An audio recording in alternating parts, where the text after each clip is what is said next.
So first 2 chapters లో పెద్దగా ఏం లేదనుకున్న వాళ్ళకి ఈ చాప్టర్స్ మోస్ట్లీ ఆన్సర్ ఇవ్వచ్చేమో చూద్దాము. ఈవెన్ నెక్స్ట్ టైం జరుగుతుందో నాకు కూడా తెలియదు. ఇంకా అమ్మాయి కే ముందు టెలిపోర్ట్ అయి ఉంటుంది, అది కూడా నేకెడ్ గా సమ్మోనుడికి ఫుల్ గా ఫీలింగ్స్ వచ్చేస్తాయి. అందుకని కిస్ చేసుకుంటాడు. ఇంకా కాసేపు ఉంటే ఏం చేసేవాడో ఏంటో. చుట్టుపక్కల ఉండే వాళ్ళందరూ కేని ఆపేస్తారు. ఇంకా ఆ అమ్మాయి ఫ్రిస్ట్ దగ్గర కట్ అయ్యి బ్లీడ్ అవుతుంటుంది. సో అందుకని స్నానం చేసుకుంటున్నప్పుడు ఏమైనా సూసైడ్ చేసుకుందేమో అని అనుకుంటారు. ఇంకా ఆ అమ్మాయికి కూడా మెల్లిమెల్లిగా స్పృహ వస్తుంటుంది. అసలు ఏం జరుగుతుంది ఏంటిది అని అనుకుని మళ్ళీ అలానే కింద పడిపోతుంది. ఇంకా ఆ గ్రూప్ లో ఉండే ఒకతను అయితే ఆ అమ్మాయిని పట్టుకొని ఇంకో రూమ్కి వెళ్తాడు. ఎందుకో మీ అందరికీ తెలిసిందే కదా. అండ్ ఆ విషయం అక్కడ ఉండే వాళ్ళకి కూడా తెలుసు కానీ వాళ్ళు ఏం చేయలేకపోతారు. కానీ అక్కడ కే ఫ్రెండ్ కాటో ఉన్నాడు కదా, సో అతనైతే ఈసారి కూడా వెళ్ళి హెల్ప్ చేద్దామని అనుకుని ఫుల్ అతనితో గొడవబడి రక్తం వచ్చేలాగా ఒకరినొకరు కొట్టుకుని ఆ అమ్మాయిని కాపాడతాడు. అండ్ కే ఏమో అతను ఇంత స్ట్రాంగ్ అని అస్సలు ఊహించున్నాడు. అప్పుడే అక్కడ ఓ సాంగ్ ప్లే అవుతుంది. కొంపదీసి మనం అనుకున్నట్లుగానే ఇదేమైనా బిగ్ బాస్ హౌస్ లాంటిదా అని అనుకుంటారు. సో సౌండ్ ని ఫాలో అయ్యే వాళ్ళు వెళ్తారు. యాక్చువల్లీ అక్కడ బ్లాక్ స్పియర్ లాంటిది ఉంటుంది కదా, దానిపైన ఒక టెక్స్ట్ రివర్స్ లో రాసుంటుంది. అదేంటంటే మీ జీవితాన్ని మీరు కోల్పోయారు, ఇక మీదటి నుంచి మీ కొత్త లైఫ్ నా కంట్రోల్ లోనే ఉంటుంది. అండ్ ఆ విషయాన్ని కొంతమంది డీకోడ్ చేయడానికి ట్రై చేస్తుంటారు, ఇంకొంతమంది నెగ్లెక్ట్ చేస్తుంటారు. అయినా కానీ అది ఏంటి అని వాళ్ళు కనిపెట్టలేకపోతారు. ఇంకా ఆ లేడీ అయితే బాధపడుతుంటుంది. అండ్ తన దగ్గరికి ఆ కుక్క కూడా వచ్చేస్తుంది. సో అప్పుడే కాటో తన దగ్గర ఉండే జాకెట్ ని ఇచ్చి ఇది వేసుకో అని చెప్తాడు. అండ్ కే కూడా అక్కడే ఉంటాడు. కొంపదీసి ఈ కుక్క ఏమైనా ఈ లేడీకి సంబంధించిందా అని అడిగి హాల్ లోపలికి వెళ్తుంటారు. ఇంకా ఆ బ్లాక్ స్పియర్ మీద ఒక ఆనియన్ ఏలియన్ లాంటిది ఉంటుంది. సో దాని వాసన, క్యారెక్టరిస్టిక్స్, దానికి ఏమేమి నచ్చుతాయి అన్ని రాసి ఉంటుంది. నచ్చేది ఏంటంటే ఫ్రెండ్షిప్ అండ్ ఆనియన్స్. అండ్ దాని దగ్గర నుంచి వాసన కూడా చాలా దరిద్రంగా వస్తుంటుంది. సో ఇంకా కే కూడా ఆ బాల్ దగ్గర కూర్చొని ఉంటాడు. దీన్ని పట్టుకుంటే మనల్ని వదిలేస్తారేమో అని కూడా అనుకుంటారు. ఇంకా సడన్ గా అప్పుడే ఆ బ్లాక్ స్పియర్ ఎక్స్పాండ్ అవుతుంది. దీనివల్ల కే వెళ్ళి దూరంగా పడతాడు. ఇంకా దాని లోపల డిఫరెంట్ గన్స్ ఉంటాయి. సో దాన్ని చూసి వాళ్ళు ఇవేమైనా కొంపదీసి బొమ్మలా అని అనుకుంటారు. కానీ ఎత్తుకొని చూస్తే అవి రియల్ గన్స్ లానే ఉంటాయి. ఇంకా అదే స్పియర్ లోనే ఈవెన్ ఒక వ్యక్తి కూడా ఉంటాడు. కానీ ఆర్టిఫిషియల్ ఆ రియల్ అనేది తెలీదు. అతనికి చాలా వైర్స్ అటాచ్ అయి ఉంటాయి. దాంతో పాటు కొన్ని కేసెస్ కూడా ఉంటాయి. వాటిపైన పేర్లు కూడా ఆబ్వియస్లీ ఉంటాయి. సో దాన్ని తెరిచి చూస్తే సూట్స్ లాగా ఉంటాయి. కొంతమంది వాటిని వేసుకుంటారు కూడా. ఇంకా నార్మల్ సూట్ వేసుకుంటే అతన్ని ఒక లేడీ షూట్ చేయబోతుంది కానీ దాంట్లో నుంచి బుల్లెట్స్ రావు. కానీ దానికి బదులుగా ఎక్స్రే లాగా కనిపిస్తుంటుంది. సరిగ్గా అప్పుడే హటనాక అనే వ్యక్తి అయితే అక్కడి నుంచి మాయమైపోతాడు. లైక్ ఆ హౌస్ నుంచి బయటికి వెళ్ళిపోతాడు. అండ్ ఆ బాల్ పైన 58 minutes టైమర్ కూడా కనిపిస్తుంటుంది. ఇంకా ఇలానే ఒకరి తర్వాత ఒకరు మాయమైపోతుంటారు. సో గుర్తుపెట్టుకోండి, జస్ట్ ఒకరు ఇద్దరు మాత్రమే సూట్స్ వేసుకున్నారు. ఇంకా చివరికి కాటో అండ్ కే మాత్రమే మిగిలి ఉంటారు. సో కాటో కూడా సూట్స్ వేసుకొని ఉండడు. అండ్ తను ఫస్ట్ మాయమైపోతాడు. అండ్ మాయమయ్యేటప్పుడు ఇదేంటి బయట ఉన్నట్లు కనిపిస్తుంది అని చెప్తాడు. ఇంకా కేకి కూడా చాలా తక్కువ టైం ఉంది కాబట్టి తను కూడా బట్టలు ఇప్పేసి సూట్ వేసుకుందాం అని అనుకుంటాడు. ఇంకా తను ఫుల్ గా నేకడ్ ఉన్నప్పుడే ఆ కుక్క దగ్గర ఉండే అమ్మాయి అయితే అక్కడికి వస్తుంది. సో తనని కూడా నేకడ్ గా చూస్తుంది.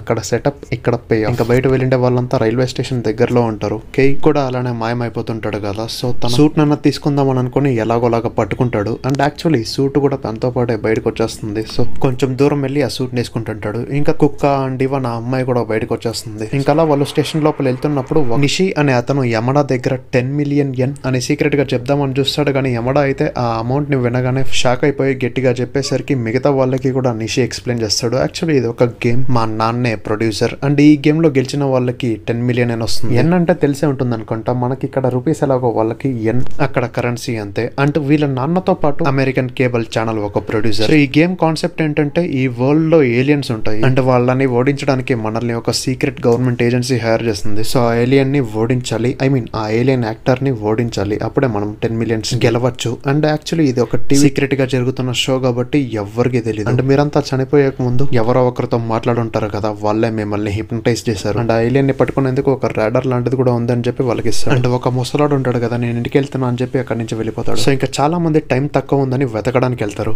ఇంకా ఆ రాడర్ కూడా జస్ట్ ఒక్కరి దగ్గర మాత్రమే ఉంటుంది కాబట్టి ఆ ప్లేస్ కి వెళ్ళి చూస్తే అక్కడ నిజంగానే ఏలియన్ ఉంటుంది. సో ఆ ఏలియన్ ని కనిపెట్టింది మసాషి. అప్పుడే అక్కడికి ఓ ఇద్దరు కూడా వచ్చేస్తారు. ఇంకా ఆనియన్ ఏలియన్ ఏమో నాకు ఆనియన్స్ ఉంటే చాలు అని చెప్తుంటుంది. ఇంకా అక్కడికి ఆల్మోస్ట్ 4 వచ్చేస్తారు. సో ఇంకా ఆనియన్ ఏలియన్ అయితే మసాషి మీద లిక్విడ్ లాంటిది ఏదో ఉమ్మేస్తుంది. అండ్ అది పదే నాకు రెండే చాలు అని చెప్తుంటుంది. వాళ్ళకి అసలేం అర్థం కాదు. అండ్ వాళ్ళందరూ ఇచ్చి నోమి అనే వెతుకుతుంటారు. అండ్ కేక్ అయితే కాస్ట్యూమ్ వల్ల ఇబ్బంది కలుగుతుంటుంది. కానీ తన ముందు ఉండే క్రష్ ఆ అమ్మాయి మీద మొత్తం ధ్యాస అంతా ఉంటుంది. అప్పుడే అమ్మాయి అయితే ఇంతకీ ఏం జరుగుతుంది ఇక్కడ అని మొదటిసారి మాట్లాడుతుంది. దానికి కే వల్ల అయితే ఓహో అయితే నీకేం జరుగుతుందో తెలీదా, ఈవెన్ నాకు తెలీదు, సరే పద ఇంటికి బదాం అని చెప్తాడు. అప్పుడే ఆ అమ్మాయి డిసప్పాయింట్ అవుతుంది. ఇంకా తర్వాత కాటో ప్యాంట్స్ తనకి ఇచ్చేసి ఇంతకీ మీ పేర్లేంటి, మనం ఇప్పుడు ఏం చేయబోతున్నాము అని అడుగుతుంది. సో కే అండ్ కాటో వాళ్ళ పేర్లు చెప్తారు. అండ్ ఆ అమ్మాయికి ధ్యాస మొత్తం కాటో మీద ఉన్నట్లుగా కే కనిపిస్తుంటుంది. సో జెలస్ గా ఫీల్ అవుతాడు. ఇంకోవైపు ఆనియన్ ఏలియన్ మొహం పైన ఫుల్ స్వెట్ వస్తుంటుంది. తను తుమ్ముతుంటాడు కూడా. సో తుమ్మంతా అక్కడ ఉండే వాళ్ళ మీద పడుతుంటుంది. అయినా ఏంటి ఏంటి ఇంకా ఎవరు రాలేదనేది వాళ్ళు వెయిట్ చేస్తుంటారు. ఇంకా ఇనామోరి అయితే ఏలియన్ ని చంపితేనే గేమ్ అయిపోతుందేమో అనుకుని గన్ ని పాయింట్అవుట్ చేస్తుంది, కానీ ఆ ఎక్స్రే విజన్ ని చూసి భయపడుతుంది. ఇంకా ఆనియన్ ఏలియన్ అలానే ఉమ్మేస్తుంటుంది. ఇంకా అప్పుడే వాళ్ళైతే అరే ఆపండ్రా ఇంకా చాలు డైరెక్టర్ ఇక్కడికి వచ్చేస్తే బాగుంటుంది అని చెప్పి ఆ ఏలియన్ ని కొడుతుంటారు కూడా. అప్పుడే ఏలియన్ అయితే వాళ్ళలో ఒకటిని దొబ్బేసి అక్కడి నుంచి ఎస్కేప్ అయిపోయి పై ఫ్లోర్ కి ఎక్కుతుంది. వీళ్ళు కూడా పై ఫ్లోర్ కి ఎక్కుతారు, అంటే చాలా కోపంగా ఉంటారు కూడా. దాని దగ్గరికి చేరుకోవడానికి ట్రై చేసినప్పుడు అది అక్కడి నుంచి దూరంగా జంప్ చేస్తుంది. సరిగ్గా కే అండ్ కాటో వాళ్ళ ముందు పడుతుంది. సో విపరీతంగా రక్తం కారుతుంటుంది కూడా. అప్పుడే కాటో హెల్ప్ చేద్దామని చూస్తాడు, కానీ ఆ ఏలియన్ అయితే అక్కడి నుంచి కూడా పారిపోయేసరికి వాళ్ళు షాక్ అవుతారు. ఇంకా మిగతా వాళ్ళు ఏలియన్ ని పట్టుకోవడానికి వెంటబడుతుంటారు. ఇంకో వైపు గోరో సుజుకి అయితే అలానే తిరుగుతుంటాడు. అండ్ డైరెక్ట్ గా స్టేషన్ కి వెళ్తే అక్కడ ఎవరో ఒకరు నన్ను పికప్ చేసుకుంటారు అనుకుని అలానే వెళ్తున్నప్పుడు తనకైతే ఒక గాజు కుచ్చుకుండేసరికి తనకి నొప్పేస్తుంది. సో నేను ఇంకా బతికే ఉన్నాను అనుకుని సంతోషపడి అక్కడి నుంచి వెళ్దామని అనుకుంటాడు. కానీ అతనికి సడన్ గా వార్నింగ్ లాంటి సౌండ్స్ ఏదో వస్తుంటాయి, కానీ తనైతే అవి అస్సలు పట్టించుకోడు, అలానే వెళ్తుంటాడు. అండ్ ఆ గేమ్ లో ఉండే రేంజ్ పెరామీటర్ కంటే కొంచెం దూరం పోయేసరికి తన బ్రెయిన్ లో ఉండే డివైస్ ఫుల్ గా ఎక్స్ప్లోడ్ అయ్యేసరికి తను అక్కడే చేస్తాడు. సో ఇదే ఫస్ట్ రూల్, పెరిమీటర్ ని దాటి అస్సలు వెళ్ళకూడదు అనమాట. ఇంకోవైపు మిగతా వాళ్ళందరూ ఆనియన్ క్రియేచర్ వెంటే పడుతుంటారు. అండ్ వాళ్ళకి దారిలో ఇద్దరు లేడీస్ వెళ్తుండేది గమనిస్తారు. సో ఈ విషయాన్ని గుర్తుపెట్టుకోండి, మోస్ట్లీ ఫ్యూచర్ లో ఏమైనా పే ఆఫ్ ఉండొచ్చేమో. ఇంకా కాటో కూడా ఆ అమ్మాయిని ఇంటికి తీసుకొని వెళ్ళి కెయ్ అని చెప్పి ఆ ఏలియన్ వెంటే పడుతుంటాడు. అండ్ ఏలియన్ అయితే ఒక గోడ దగ్గర చిక్కుపోతుంది. అప్పుడు ఇనామోరి షూట్ చేస్తుంది, కానీ ఇంపాక్ట్ ఏమి ఉండదు. అందుకని ఏలియన్ క్రియేచర్ అక్కడి నుంచి ఎస్కేప్ అవుదాం అనుకుంటున్నప్పుడు సడన్ గా ఆ గోడ అయితే బ్లాస్ట్ అయిపోతుంది. దీన్ని చూసి అందరూ షాక్ అయిపోతారు. అండ్ ఆ గన్ కి 2 ట్రిగర్స్ ఉంటాయి, రెండింటిని ఒకేసారి ప్రెస్ చేయాలి. ఇంకా అప్పుడే ఆనియన్ క్రియేచర్ అయితే ఏవో సౌండ్స్ చేస్తుంది. తన వేళ్ళలో నుంచి అప్పుడే like some kind of blade వస్తుంది. దాంతో తన ముందుండే అతని కాళ్ళ దగ్గర కట్ చేస్తుంది. అప్పుడే చుట్టుపక్కల ఉండే వాళ్ళంతా దాన్ని కాళ్ళ పైన, చేతుల పైన, తల పైన షూట్ చేస్తారు. కానీ దానికి ఆబ్వియస్లీ టైం డిలే ఉంటుంది కదా, అందుకని ఎంతసేపు అయినా పర్లే ఇక్కడే ఉందామని అనుకుంటారు. అండ్ వాళ్ళ కళ్ళ ముందే ఆనియన్ ఏలియన్ క్రియేట్ చేతులు, కాళ్ళు ఇలా వెంటనే ఎక్స్ప్లోడ్ అయిపోతాయి. ఇంకా ఆల్మోస్ట్ అదే టైంకి అక్కడికి కాటో కూడా వచ్చి ఏం చేస్తున్నారు అసలు మీరు, ఇలా చేస్తారని అస్సలు అనుకోలేదు అని చెప్తాడు. అండ్ తను ఫుల్ అలసిపోయి ఉంటాడు కూడా. ఇంకా అక్కడ ఉండే వాళ్ళ బాడీ మీద ఫుల్ రక్తం పడి ఉంటుంది. ఇంకా కాటో అయితే మనం అంబులెన్స్ ని పిలవాలేమో అని చెప్తాడు. అయినా కానీ వాళ్ళు అస్సలు ఆగరు, దాని తలపైన గన్ పెట్టి షూట్ చేస్తారు. అప్పుడే ఇనామోరి అయితే ఇది నిజంగానే గేమ్ షో కాదు కదా, ఎందుకంటే ఆ ఏలియన్ నిజమైంది.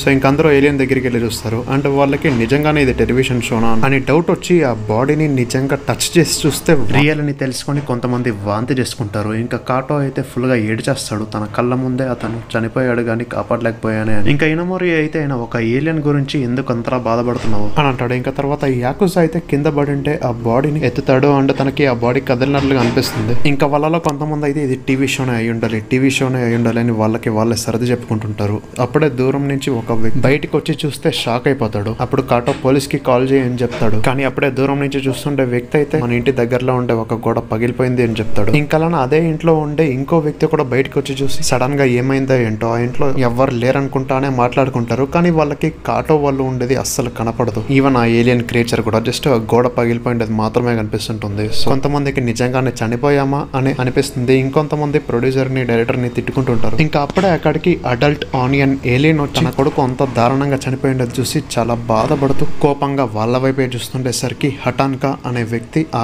ఏలియన్ దగ్గరికి వచ్చి షర్ట్ ని పట్టుకొని ఎందుకురా అంత కోపంగా చూస్తున్నావు అని అరుస్తాడు. సో ఇంకోవైపు కే కురోనో అండ్ ఆ అమ్మాయి ఉంటారు కదా, యాక్చువల్లీ ఇద్దరు పేరు కూడా కే. సో అందుకని హీరోని మీదటి నుంచి కురోనో అని పిలుస్తా, ఆ అమ్మాయిని కే అని పిలుస్తా. సో ఇప్పుడు ఎలాగో మిగతా వాళ్ళకి కాంటాక్ట్ అయ్యేందుకు సెల్ ఫోన్ లాంటివి ఏవి లేవు కాబట్టి నువ్వు ఇంటికి వెళ్ళిపో అని కే కి చెప్పి కురోనో అక్కడి నుంచి వెళ్తూ ఇంతసేపు ఆ అమ్మాయి కాటో గురించే మాట్లాడింది. నాకే చిరాకు దుబ్బింది. ఇంతకు ముందు చాలా ఎక్కువ సౌండ్స్ కానీ ఇప్పుడేంటి రావట్లేదు అని అనుకుంటాడు. ఇంకా కే కూడా వెళ్తున్నప్పుడు పెరిమీటర్ దగ్గరికి జరుగుతుంది అనుకుంటా, అందుకనే సౌండ్స్ కూడా ఎక్కువగా అనిపిస్తాయి. అండ్ ఆ ముసలోడి బాడీని కూడా చూసింటుంది. అందుకనే కరోనా దగ్గరకు వచ్చి మ్యాటర్ ఎక్స్ప్లెయిన్ చేసి అక్కడికి పిలుచుకుపోతుంది. అప్పుడు కరోనా ఏంటి ఇలా జరిగింది, అయినా మనకి ఇది టీవీ షో అని చెప్పిన వాడిని ఫస్ట్ పట్టుకోవాలి, కానీ ఈ ప్లేస్ చాలా డేంజరస్ ఉన్నట్లుంది, నువ్వు ఇంటికి వెళ్ళిపో నేను చూసుకుంటా అని అంటాడు. ఇంకోవైపు హటాన్కా ఆ అడల్ట్ ఏలియన్ ని పట్టుకొని ఉంటాడు కదా, సో అది గట్టిగా అరిచి అతని తలపైన గట్టిగా గుద్దేసరికి అతని తల నుంచి విపరీతంగా రక్తం కారుతుంటుంది. అప్పుడే మిగతా వాళ్ళందరూ వాళ్ళ గన్స్ ని బయటకు తీస్తారు. కానీ హటాన్కా ఎవ్వరూ షూట్ చేయకండి అని చెప్తాడు. ఎందుకంటే అప్పటికే ఆ ఏలియన్ బ్లేడ్స్ లాంటి దాంతో హటాన్కా మొహం ని కవర్ చేస్తుంటుంది. అప్పుడే తన తల నుంచి కూడా విపరీతంగా రక్తం కారుతుంటుంది. ఇంకా అప్పుడే ఇనామోరి తన గన్ తో ఆ ఏలియన్ ని షూట్ చేస్తుంది. కానీ సరిగ్గా అదే టైంకి ఏలియన్ అయితే హటాన్కా బాడీని అడ్డు పెడుతుంది. సో హటాన్కా అయితే ఏంటి నువ్వు నన్ను షూట్ చేసావు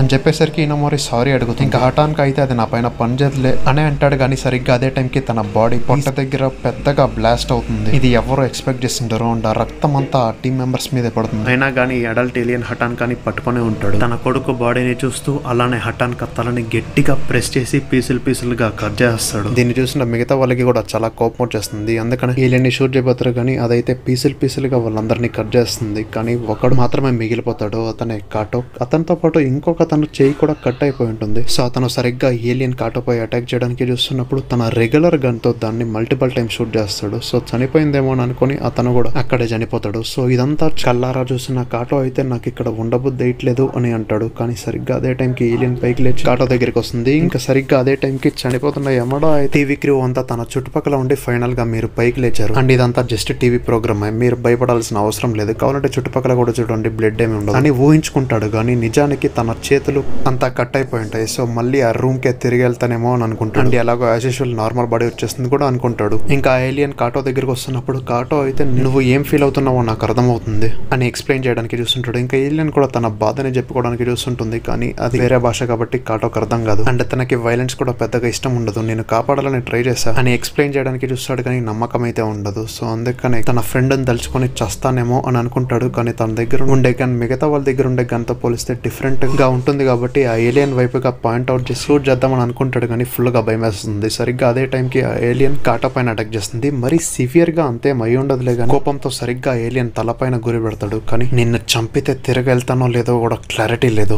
నేను అస్సలు చేయలేకపోతున్నాను, నేను చేయలేను కూడా అని చెప్తాడు. ఇంకా ఏలియన్ అయితే కాటో పైన అటాక్ చేసి పైన కిందికి తోసేస్తాడు. సో కట్ చేస్తే ఇద్దరు కేస్ కూడా అదే దారిలోనే వస్తుంటారు. అండ్ వాళ్ళు దూరంగా ఉన్నా సరే వాళ్ళకి ఏదో బ్యాడ్ ఫీలింగ్ ఉంటుంది. ఇంతకీ దూరంగా ఉండేది ఎవరు ఏంటో అని తెలియకపోయినా సరే ఫుల్ గా భయం వేస్తుంది. అయినా సరే ముందుకెళ్తారు. అండ్ అది చూడడానికి కొంచెం డిఫరెంట్ గా ఉంటుంది. అప్పుడే కరోనా అయితే అసలు ఇంతకీ ఏంటది, ఏం జరిగింది అక్కడ అని అనుకుని కొంచెం ముందుకెళ్ళి చూస్తాడు. అండ్ అక్కడ చాలా మంది చనిపోయి ఉంటారు. అండ్ ఒక వ్యక్తి అటువైపు తిరిగి ఉంటాడు. సో ఇంతకీ ఇక్కడ ఏం జరిగింది, ఇంత మందిని అతను ఒక్కడే చంపేశాడా అండ్ మేమిద్దరమే మిగిలామా, ఇది నిజంగానే ఒక టీవీ షోనా, అయినా అతను నిజంగానే కాస్ట్యూమ్ వేసుకున్నా సరే దగ్గరికి వెళ్ళడానికి ఫుల్ గా భయం వేసేస్తుంటుంది. అతన్ని చూడడానికి చాలా డేంజరస్ ఉంటాడు. అందుకని అతను చూడకముందే అక్కడి నుంచి ఎస్కేప్ అవుదామని అనుకుని మెల్లిగా అక్కడి నుంచి జారుకోవడానికి చూస్తారు. అండ్ వాళ్ళ హార్ట్ బీట్ కూడా విపరీతంగా పెరుగుతుంది. కానీ అతను సడన్ గా నోటీస్ చేస్తాడు. సో దీన్ని చూసిన వాళ్ళిద్దరు అక్కడి నుంచి స్పీడ్ గా పరిగెట్టడానికి ట్రై చేస్తారు. కానీ కరోనా అయితే ఇంకా చాలా స్పీడ్ గా పరిగెడతాడు. ఇంతకు ముందు ఎప్పుడు అంత భయపడి ఉన్నాడు. సో చాలా దూరమే వెళ్ళిపోయి ఉంటాడు. వెనక తిరిగి చూస్తే ఆ ఏలియన్ ఉండదు, ఈవెన్ ఆ అమ్మాయి కూడా ఉండదు. ఇంతకు ముందు ఎలాగైనా కాపాడతా అని ప్రామిస్ ఇచ్చింటాడు కదా, సో దాన్ని గుర్తు తెచ్చుకుంటాడు. ఇంకా కే దగ్గరికి ఏమో ఏలియన్ వచ్చేస్తుంటుంది. సో కట్ చేస్తే కరోనా అయితే అమ్మాయికి ఏం అయి ఉండకూడదు అని అనుకుంటుంటాడు. సరిగ్గా అదే టైంకి ఏలియన్ అక్కడికి వచ్చేస్తుంది. అందుకని అక్కడి నుంచి పరిగెడుతూ అయినా మిగతా వాళ్ళ గురించి నేను ఇప్పుడెందుకు ఆలోచిస్తాను అని అనుకుని బాధపడుతూ వాళ్ళ పేరెంట్స్ గురించి ఫ్రెండ్స్ గురించి ఆలోచిస్తూ అయినా ఇది నా ఎంట ఎందుకు పడుతుంది, ఎవరైనా పోలీసులకి కాల్ చేయండి అని గట్టిగా అరుస్తుంటారు. కానీ సరిగ్గా అదే టైంకి ఒక కార్ వచ్చి ఆ ఏలియన్ క్రియేచర్ ని గుద్దేస్తుంది. సో కరోనా వాళ్ళ దగ్గరికి వెళ్తాడు. కానీ వాళ్ళకి ఆ ఏలియన్ గాని కరోనా గాని అస్సలు కనపడరు. కానీ ఆ కార్ అతనికైతే తన దగ్గరలో ఎవరో ఉన్నట్లుగా అనిపిస్తుంటుంది. సో అందుకని టచ్ చేయడానికి చూస్తాడు. కానీ అప్పుడే ఆ ఏలియన్ గట్టిగా ఆ కార్ హుడ్ ని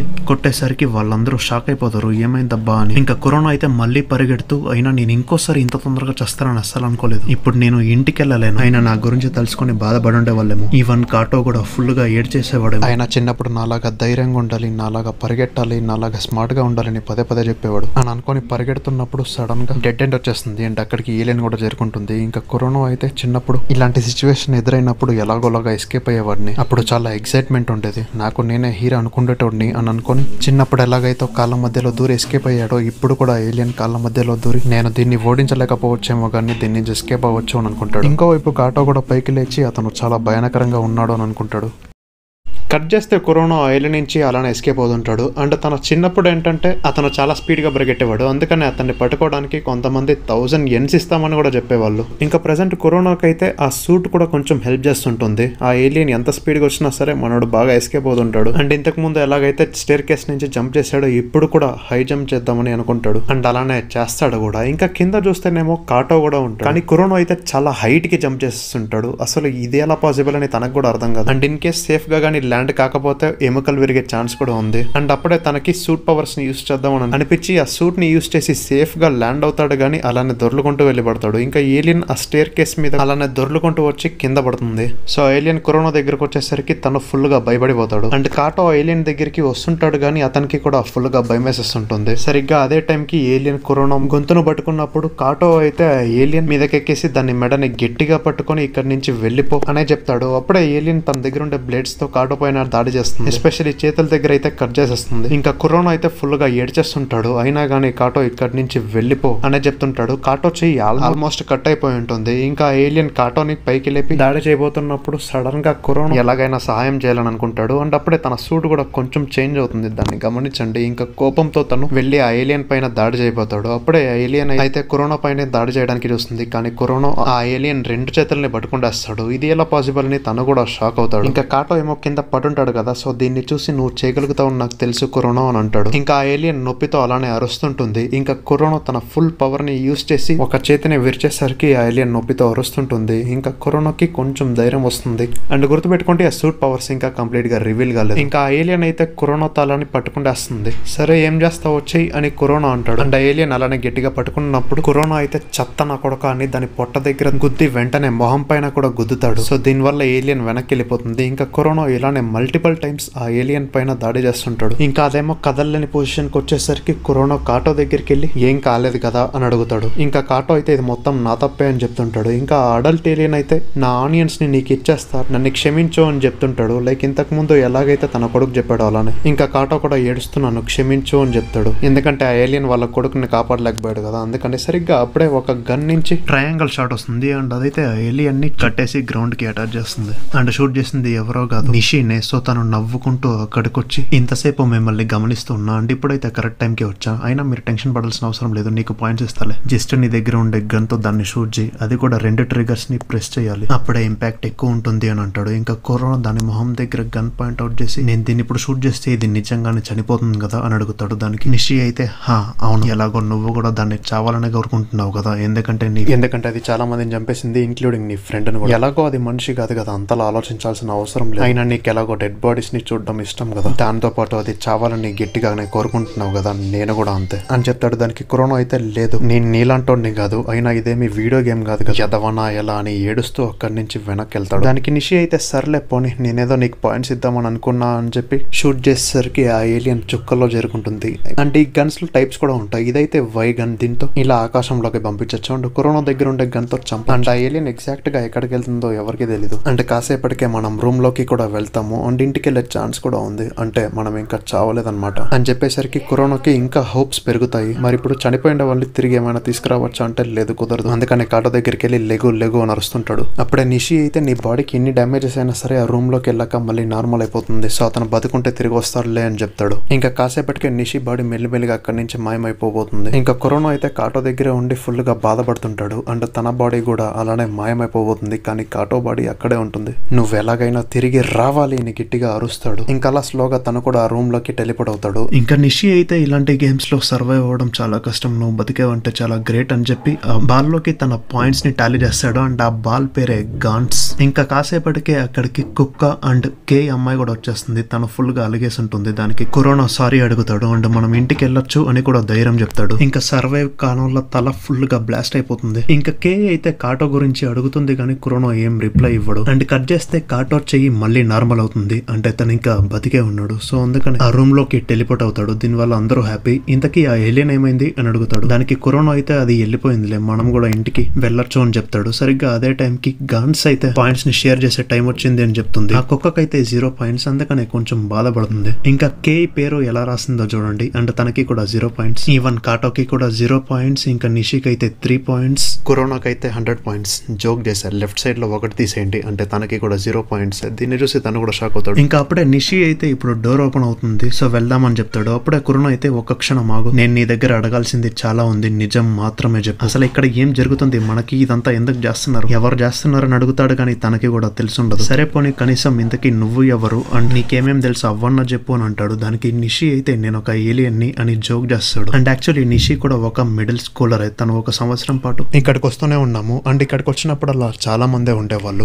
ఏలియన్స్ తో ఫైట్ చేసేటప్పుడు చాలా మంది చనిపోయారు, నేను ఒక్కడనే సర్వైవ్ అయ్యాను. అండ్ అది కూడా చాలా దారుణంగా చనిపోయారు అని ఆ గాన్స్ దగ్గరికి వెళ్ళి దాని లోపల ఉండే ఒక వ్యక్తి చెవిలో వేలు పెట్టి చనిపోయిండే వాళ్ళ లిస్ట్ మొత్తం చూపియండి అని అడిగేసరికి లిస్ట్ మొత్తం చూపిస్తుంది. అండ్ ఎవరైతే చనిపోయి ఉంటారో వాళ్ళ ఫొటోస్ అండ్ నిక్ నేమ్స్ కింద ఉంటాయి. అండ్ ఆ సూట్ వల్ల మనకి కొంచెం పవర్స్ కూడా వస్తాయి, అందువల్ల వీలైనా కనీసం సర్వైవ్ అయ్యారు. ఇంకా అప్పుడే కాటోకి చాలా కోపం వస్తుంది, ఎందుకంటే ఈ విషయం కానీ ముందే చెప్పింటే ఇంకా చాలా మంది బతికుండేవాళ్ళు కదా. కానీ నిషి అయితే దానికి సమాధానం చెప్పడు. అందుకని కాటో తన దగ్గరికి వెళ్ళి చాలా కోపంగా సేమ్ క్వశ్చన్ ని మళ్ళీ అడుగుతాడు. దానికి నిషి అయితే అయితే ఎందుకంటే ఆ ఏలియన్ చంపేటప్పుడు పెద్ద అటెంటివ్ గా ఉండదు కదా అని అంటాడు. అప్పుడు కాటో అయితే ఓహో నువ్వు దాంకొని ఆ ఏలియన్ అటెన్షన్ అంతగా పెట్టినప్పుడు దానిపైన దాడి చేస్తున్నావు అనమాట. ఇన్ని రోజులు అలాగే సర్వైవ్ అయ్యకూడదు అండ్ అందుకనే ఇంతకు ముందు అంతమంది చనిపోయినా సరే నువ్వు రెస్పాండ్ కాలేదు అని అనేసరికి నిషి అయితే అవును వాళ్ళు చాలా రక్తమే కోల్పోయారు అని చెప్పేసరికి కాటోకి చాలా కోపం అండ్ బాధ వస్తుంది. ఎందుకంటే తన కళ్ళ ముందే ఎంతమంది చనిపోయినా సరే అస్సలు రెస్పాండ్ కాలేదు కదా. అప్పుడు నిషి అయితే ఎవరు చేస్తే నాకేంటి, అయినా నీకు నన్ను కొట్టాలనిపిస్తే కొట్టు, నువ్వు ఏదో పెద్ద తోపులాగా మాట్లాడుతున్నావు, నువ్వు ఒక హిపోక్రెట్వి అని చెప్పేసరికి కాటో అతన్ని కాలర్ ని పట్టుకుని కోపంతో చూస్తున్నా సరే తన కళ్ళ నుంచి కన్నీరు వస్తుండేసరికి నిషి దీన్ని చూసి కూడా ఎగతాలు చేస్తాడు. అప్పుడు కురోనో అండ్ కేయి అయితే అతన్ని కొట్టు అని గట్టిగా అరుస్తారు. దానికి నిషి అయితే ఒరై పిచ్చోళ్ళరా మీకు అర్థం కావట్లేదా, ఇక్కడ ఉండే వాళ్ళలో నేనే స్ట్రాంగెస్ట్ పర్సన్ ని, నేనేదో మంచిగా ఉండి మీకు కొంచెం ఇన్ఫర్మేషన్ ఇద్దామని అనుకున్నాను కానీ మీరు చూస్తే ఇలా చేస్తున్నారు, సర్లే పోనీ నేను కూడా అలానే ఉంటా అని చెప్పి తన పవర్ ని యూజ్ చేసుకుని కాటో చేతిని పట్టుకుని దీన్ని విరిచేస్తే బాగుంటుందేమో అని చెప్తాడు. అప్పుడే సరిగ్గా కురోనో నిషి మొహం దగ్గర గన్ పాయింట్ అవుట్ చేసి అతని చేతిని వదిలేసి అతని చెయ్యి కట్ అయితే నీ చేతిని కూడా పేల్చి పాడదొప్పుతా, నువ్వు మాకు చాలా అవసరం, నిన్ను చాలా క్వశ్చన్స్ అడగాలి. ఇప్పుడు నా క్వశ్చన్ ఏంటంటే మనం ఇంకా నిజంగానే బతికే ఉన్నామా, అయినా జనాలు మనల్ని ఎందుకు చూడలేకపోతున్నారు అని అడుగుతాడు. దానికి నిషి అయితే అవును మనం బతికే ఉన్నాము, నీ ప్రకారంగా ఏంటంటే మనం చనిపోయేకి జస్ట్ సెకండ్స్ ముందు ఇక్కడికి తీసుకొచ్చారని కదా, నిజానికి మన ఒరిజినల్ బాడీస్ చనిపోయాయి అండ్ ఇక్కడికి వచ్చిండే జనాలు లైక్ కాపీస్ లాగా అండ్ గన్స్ కొంచెం విచిత్రంగా ఉంటుంది.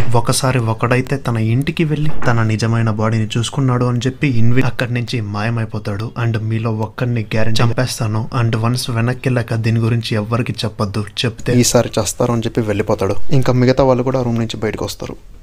సో వీళ్ళు బయటికి రాగానే ఆ డోర్ అయితే క్లోజ్ అయిపోతుంది అండ్ కేక్ అయితే కురోనో తన బట్టలను ఇస్తాడు. ఇంకా తర్వాత వాళ్ళు కిందికి వెళ్ళి చూస్తే టాక్సీని పిలుస్తారు. ఫస్ట్ లో అయితే పెద్దగా రెస్పాన్స్ ఉండదు, సో అందుకని వాళ్ళకి భయం వేస్తుంది. కానీ ఆ టాక్సీ ఆగేసరికి వాళ్ళు సంతోషపడతారు అండ్ ఇప్పటిదాకా జరిగిండే దాని గురించి తలుచుకోకపోతేనే బెటర్ అని అనుకుంటారు. ఇంకా ఫస్ట్ అయితే కే ఇంటి దగ్గరికి చేరుకుంటారు. కే అయితే బట్టలు మార్చుకొని నీ బట్టలు నీకు తిరిగి ఇచ్చేస్తా అని చెప్పి లోపలికి వెళ్ళి బట్టలు మార్చుకొని వస్తుంది అండ్ తనని ఇప్పటిదాకా ఇంట్రొడ్యూస్ చేసుకోలేదు కాబట్టి ఇప్పుడైతే చెప్తుంది, కానీ తినని మళ్ళీ కలుస్తామో లేదో అని కురోనో అండ్ కాటో అనుకుంటారు.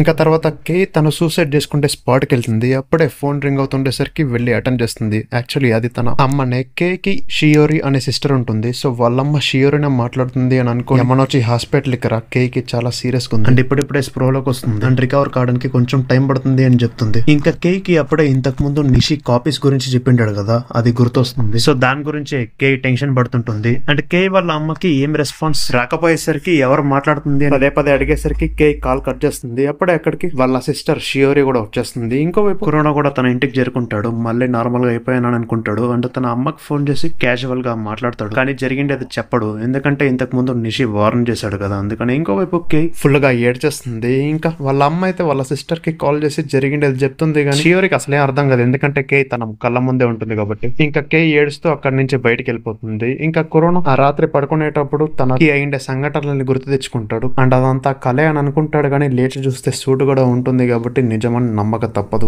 ఇంకా కే ఒక పబ్లిక్ పార్క్ లో పడుకుని ఉంటుంది. అప్పుడే అక్కడికి ఒకడు వచ్చి తనని టచ్ చేస్తాడు. సో కే భయపడి అక్కడి నుంచి వెళ్ళిపోతుంది. ఇంకా తర్వాత న్యూస్ లో అయితే కే అండ్ కాటో ఒకరికి సహాయం చేశారు కదా, కానీ సడన్ గా వాళ్ళు మాయమైపోయేసరికి జనాలందరూ దాని గురించే మాట్లాడుకుంటుంటారు అండ్ ఆ విషయాన్ని ఈవెన్ కురోనో కూడా తెలుసుకుంటాడు. కానీ ఎలాగోలాగా తిరిగి వచ్చేసాను, ఇప్పుడు బాగా ప్రశాంతంగా ఉంది, స్కూల్ కి వెళ్ళగలుగుతున్నాను, నార్మల్ లైఫ్ అద్భుతంగా ఉంది అని అనుకుంటుంటాడు. ఇంకా వాళ్ళ క్లాస్ లో స్టూడెంట్స్ అయితే అమ్మాయిల బొమ్మలనే చూస్తుంటారు, దాన్నే ఈవెన్ కురోనో కూడా చూపిస్తారు. అంటే ఇంకా కరోనా ఏమో ఇంతకు ముందు కేని నేకడ్ గా చూస్తుంటాడు కదా, దాన్ని తలుచుకుంటాడు. కానీ అంతమంది చనిపోయింది తలుచుకుంటేనే బాధేస్తుంటుంది. కానీ ఇప్పుడు ఎలాగో నార్మల్ లైఫ్ వచ్చేసాడు కాబట్టి ప్రశాంతంగా ఉంటాడు. ఇంకా బ్రేక్ టైమ్ లో తన ఫ్రెండ్ తన దగ్గరకు వచ్చి ఆ యొనోకరో అనే అతను నీకు తెలుసు కదా, అతను నా దగ్గర నుంచి డబ్బులు లాక్కుంటున్నాడు, నేనేం చేయలేకపోతున్నా అని ఎక్స్ప్లెయిన్ చేస్తుంటాడు. కానీ కరోనాకైతే ఇతను అసలు ఫ్రెండ్ లాగా కనిపించాడు, జస్ట్ కాటో మాత్రమే ఒక మంచి ఫ్రెండ్ అనుకుంటుంటాడు. ఇంకా వాళ్ళు అలానే మాట్లాడుకుంటున్నప్పుడు సడన్ గా అక్కడ యొనోకరో వచ్చి ఇప్పుడు ఎలా ఉన్నావేంటి, అయినా నేను అడిగిండే 10,000 ఏమైంది, నా దగ్గర లేవు, ఇవ్వడం కుదరదు, ఇలాంటి సొల్లు కబుర్లు నా దగ్గర చెప్పమాక అని అంటాడు. కానీ పక్కనే కురోనో ఉండేది చూసి సరే నీకు ఇప్పుడు ఎలాగో ఇవ్వడం కుదరలేదు అంటున్నావు కదా,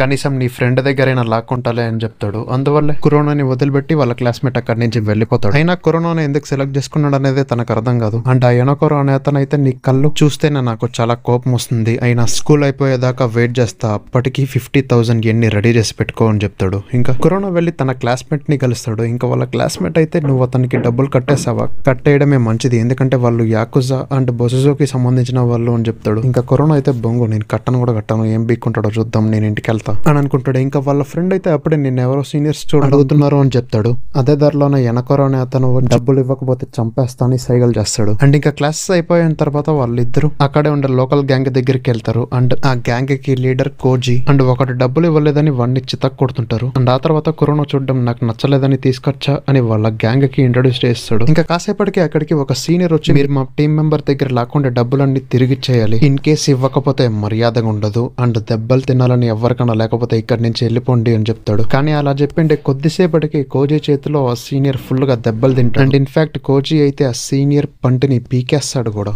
అండ్ ఆ పీకిండే పంటిని తన పళ్ళ కనెక్షన్ లో దాచిపెట్టుకుని ఉంటాడు. అండ్ అదే కాకుండా ఇంకొన్ని కలెక్షన్స్ కూడా ఉన్నాయి, 100 కి దగ్గరలో ఉన్నాను కూడా చెప్తాడు. కరోనాకి ఫుల్ గా భయం వేస్తుంది, తను చాలా స్ట్రాంగ్ గా ఉన్నాడు అనుకుంటాడు. అండ్ కరోనాకి రేపటి దాకా టైం ఇస్తారు, ఇన్ కేస్ అడిగిండే ఆ 1 lakh ఎన్ని కానీ తేకపోతే తనకి కూడా ఇదే పరిస్థితి. కానీ పాపం అతని దగ్గర అంత డబ్బులు ఎక్కడి నుంచి వస్తుంది, అందుకని ఆలోచిస్తుంటాడు. ఇంకా ఎలాగో తను సూట్ వేసుకుని దానిపైన యూనిఫామ్ వేసుకుని ఉంటాడు, అందుకని నేను ఆ డబ్బుల్ని కట్టను అని చెప్తాడు. అయినా కానీ ఇంకా భయంగానే ఉంటుంది. సరిగ్గా అదే టైంకి కోజీ వచ్చి కాల్తో గట్టిగా తంతాడు. కానీ కరోనా అయితే నవ్వుతూ, నేను నీకు 1 రూపాయి కూడా ఇవ్వను, ఏం పీక్కుంటావు పీక్కో అని చెప్తాడు. ఇంకా కోజీ అప్పుడు కరోనాని పట్టుకొని, నీ పళ్ళు క్లీన్ గానే ఉన్నాయి కదా, క్యావిటీస్ ఏం లేవు కదా, అయినా ఇంత బలుపు నీకు ఉంది కాబట్టి నీ పళ్ళని మాత్రమే పీకము అని చాలా సీరియస్ గా చూస్తుంటారు. అప్పుడు కరోనా అయితే ఆ సూట్ ని యూస్ చేసి కోజీ చేతిని పట్టుకొని గట్టిగా క్రష్ చేస్తుంటాడు. అప్పుడు చుట్టుపక్కల ఉండే వాళ్ళంతా అతన్ని చంపేసేయని చెప్తుంటారు. కానీ కోజీ ఆ నొప్పిని తట్టుకోలేకపోతాడు. అండ్ ఇప్పుడు అతని చేయికి కూడా ఫ్రాక్చర్ అయింది కాబట్టి కరోనా వాళ్ళని చూసి బొంగుబోయి భయపడ్డు, వాళ్ళే ఇతన్ని చూసి భయపడుతుంటారు. సో దీనివల్ల ఆ సీనియర్ కూడా సేవ్ అయిపోతాడు. అండ్ కరోనా స్వాగ్ తో అక్కడి నుంచి వెళ్ళిపోతాడు. ఇంత జరిగినా సరే వాళ్ళ 1,00,000 యండ్లు రేపు ఇవ్వాలి అని అంటారు. ఇంకా కరోనా కూడా నెక్స్ట్ డే స్కూల్ కి వెళ్తాడు. అండ్ అక్కడ తన క్లాస్మేట్స్ నిన్న